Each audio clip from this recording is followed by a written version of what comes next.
Sobat Sirius, tahu nggak sih? Seseorang yang sudah meninggal, tubuhnya akan terus diurai, dikonsumsi oleh berbagai organisme, sampai akhirnya tinggal tulang kerangka saja yang tersisa.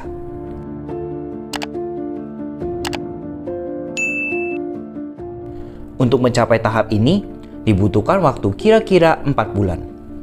Namun, kalau seseorang dimakamkan dalam sebuah peti, proses ini akan makin tertunda sampai bertahun-tahun lamanya. Proses yang akan dialami ketika meninggal antara lain sel-sel tubuh mulai terpecah, suhu tubuh menurun drastis, tubuh berubah warna menjadi keunguan, dan semua organ tubuh akan membusukkan diri. Tapi, lain halnya dengan kisah biksu Dasidorso Itigilov.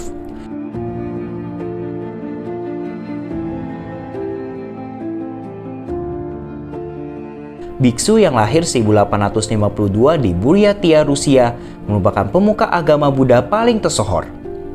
Satu hal yang diketahui pasti, pada saat ia berusia 15 tahun, Itigilov datang ke sebuah biara Buddha yang jaraknya 300 km dari desanya, dan selama 23 tahun ia mempelajari teks religius.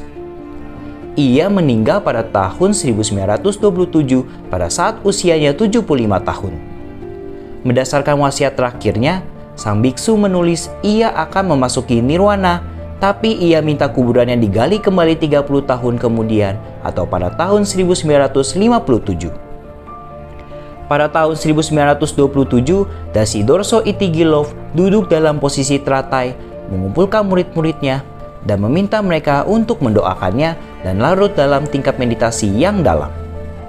Dan ia berkata, "Kunjungi saya dan periksa tubuh saya 30 tahun lagi. Dan 75 tahun dari sekarang, angkat tubuh saya dari bumi."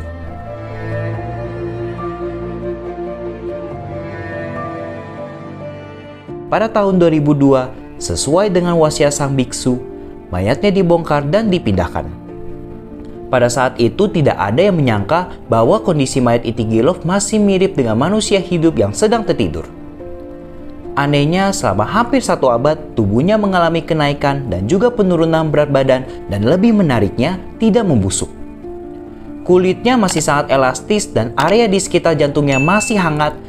Dalam 6 tahun terakhir, berat tubuhnya selalu meningkat hingga mencapai 10 kg. Bagaimana hal tersebut bisa terjadi? Kenapa tubuh sang biksu tidak membusuk hingga puluhan tahun lamanya dan tetap utuh? Nah, ada sebuah teori yang mengatakan bahwa saat Itigilov masih hidup, ia sengaja memakan banyak kacang polong sebelum meninggal dan dengan bantuan hipnotis mandiri yang mematikan fungsi metabolisme vital tubuhnya. Dengan begitu, ia melarutkan dirinya dalam meditasi yang sungguh dalam dan memasuki kondisi anabiosis atau gejala mati suri. Para pakar percaya mereka telah menemukan penjelasan non-supranatural. Kacang polong memiliki bromin dengan level yang sangat tinggi yang dapat menekan sensitivitas tubuh dan membatasi dampak stimulus impuls eksternal hampir tanpa mempengaruhi bagian-bagian otak yang mengontrol pernapasan dan sirkulasi darah. Adapun teori lainnya yang mengatakan bahwa Dasi datang ke bumi sebagai anak berusia 5 tahun sebagai entitas ilahi sang Buddha. Beberapa pengikutnya menyebut Itigilov belum meninggal, namun masuk ke dalam keadaan samadhi. Jasadnya hingga kini menjadi objek devosi yang disucikan dan dilindungi oleh negara. Bahkan yang lebih menggemparkan, petinggi komunitas Buddha di Buryatia mengklaim Dasidorso Itigilov kembali bergerak dan berjalan di dalam kuil Ivolginsky Datsan. Dalam foto pertamanya, menunjukkan sosok manusia berdiri di pojok ruangan, sedangkan foto kedua diklaim diambil 1 hari setelah kejadian itu terjadi, yang menunjukkan seperti sosok manusia berada di dekat sofa atau sedang duduk di sofa.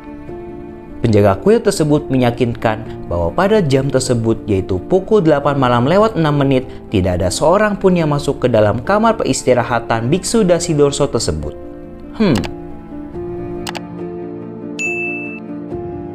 Oke, cukup sekian video yang membahas informasi menarik. See you in the next video.